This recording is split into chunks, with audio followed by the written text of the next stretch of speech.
রাষ্ট্র পরিচালনা করতে গিয়ে আর কেউ যেন স্বৈরশাসক হয়ে উঠতে না পারে সেজন্য মৌলিক সংস্কার চায় জাতীয় নাগরিক পার্টি। সংস্কার ইস্যুতে জাতীয় ঐকমত্য কমিশনের সঙ্গে আলোচনায় বসার আগে এ মন্তব্য করেন দলটির আহ্বায়ক নাহিদ ইসলাম। সকালে সংসদ ভবনের এলডি হলে জাতীয় ঐকমত্য কমিশনের কার্যালয়ে বৈঠকে বসে এনসিপির ৮ সদস্যের প্রতিনিধি দল।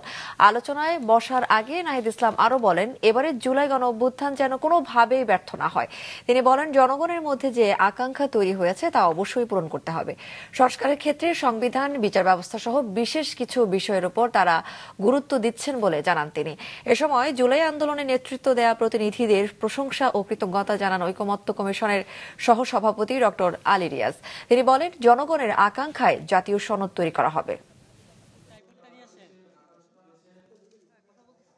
অভূতপূর্ব এক গণ অভ্যুত্থানের নেতৃত্ব দেওয়ার জন্য এবং তাকে আজকের দিনে বাংলাদেশের রাষ্ট্র সংস্কারের পথে অগ্রসর করে নেওয়ার জন্য আপনাদের সহযোগিতা, আপনাদের অবদান আমরা অবশ্যই কৃতজ্ঞতার সাথে স্মরণ করব।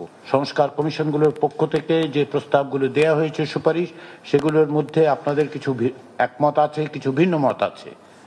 আমরা সেই একমতের জায়গাগুলোকে চিহ্নিত করতে পেরেছি, আমরা সেগুলি নিয়ে অগ্রসর হব। পাশাপাশি যে সমস্ত জায়গায় আপনারা আংশিকভাবে একমত কিংবা ভিন্ন মত, সেগুলি নিয়ে আজকে আমরা আলোচনা করব।